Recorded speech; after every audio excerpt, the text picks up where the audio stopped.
Okay, this video is going to be an example of aeration technology that you guys might be able to actually use right now to increase gas mileage on your vehicles. Okay, what you have is your combustion engine, the air-fuel mixture. Let's look at that. Currently, you pump it into the chamber, or there's a pre-chamber where it's they try to mix air and fuel together and then force it into the combustion chamber, and there it's burning. When it combusts, it creates movement, which, it turns the engine and so on and so forth. It creates the movement, the motion for the vehicle to move. But here's the idea. There's a number of ways you can mix air and fuel. Let's take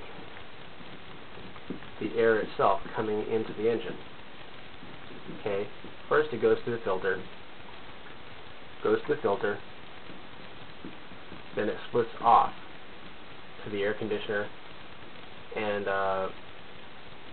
part of it, AC, and part of it goes towards the engine itself, towards the combustion chamber.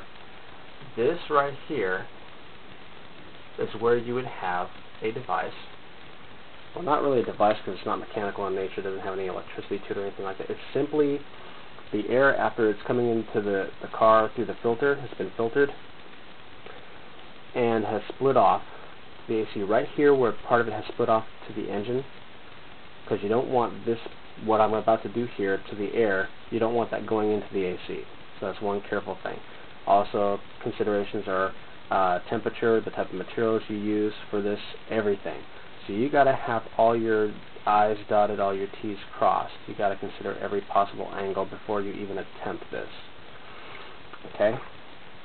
But what you're going to have is, suppose we're at this point exactly right there, where the tubing comes in to a container from the bottom, and that container is filled with fuel. The air coming in through the bottom bubbles up through the fuel. This represents like air bubbling up through the fuel, which naturally captures what?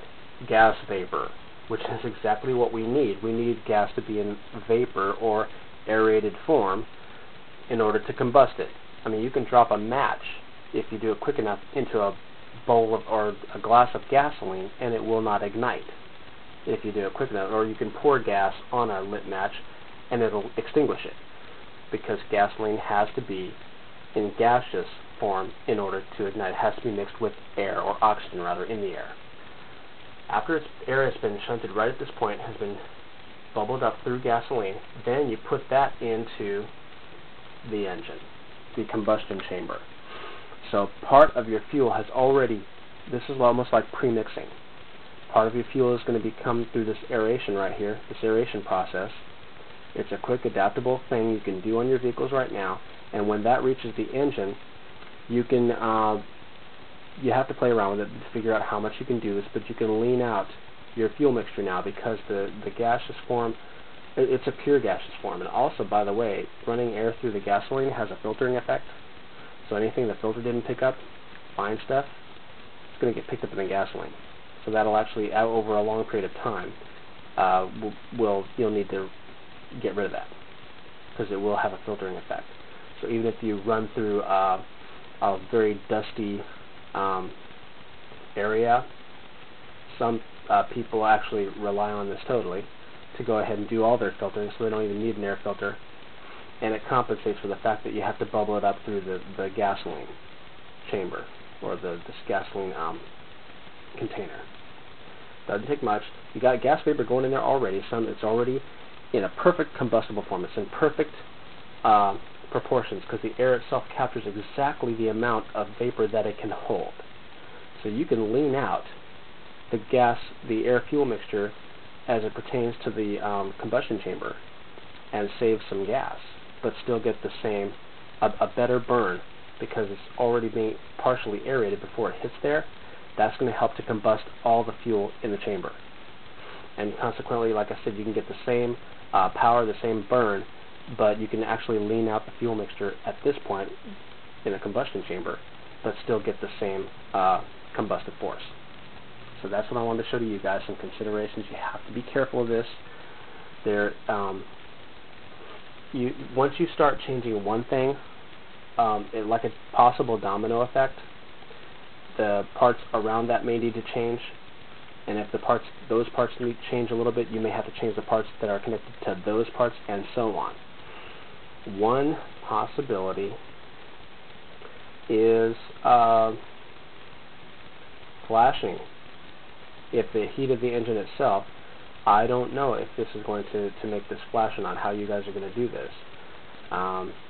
So you might want to be careful how this is introduced. So anyway, you want to have materials that the heat of the engine itself are not going to like heat this up to the point where it's getting towards the engine where it's going to combust there, or actually in the engine itself before you have a chance to burn it in the combustion chamber. So anywho, you might need to adjust your spark plugs, the gapping on the spark plugs, and things like that. I don't know all of them. You guys need to get with the experts and figure this out. Be very, very careful as you're doing this. I don't want anything exploding and killing anybody, but this is just a concept. I'm not saying to do this, but if you do, this is just an idea. This is for the experts who can do this in a controlled environment. I don't know why I'm doing that. I'm trying to find something to do. So that there's no damage to those who may try this on their own. Don't do it. Ask an expert about it, or maybe under the supervision of an expert, or let the experts figure it out. That's why I'm putting this out there, so that hopefully the experts will get to this and implement it as soon as possible, and within, who knows, even just possibly somebody could do this in less than a year. Some may take a year or two. You can treat it as like a customization at first, and then when all the rich people have got theirs all customized with this way, then everybody else can do it too. But aeration technology for your combustion engine, at least that'll work right now. Something that you can do right now to help improve. I mean, the combustion engine, the design, the overall design hasn't changed in like 100 years, but this is something. Definitely in the future they'll be doing this, but I figure why not give it to you now. So anywho, there you go. Air-fuel mixture right there. Pre-mixing. That's going to help the burn in the combustion chamber. Be careful. Let the experts do it first, and then you guys can take off with it. Please don't try this on your own without consulting an expert first, and without the supervision of an expert. Don't do it without the supervision of an expert. We're talking about explosive materials here. Be careful.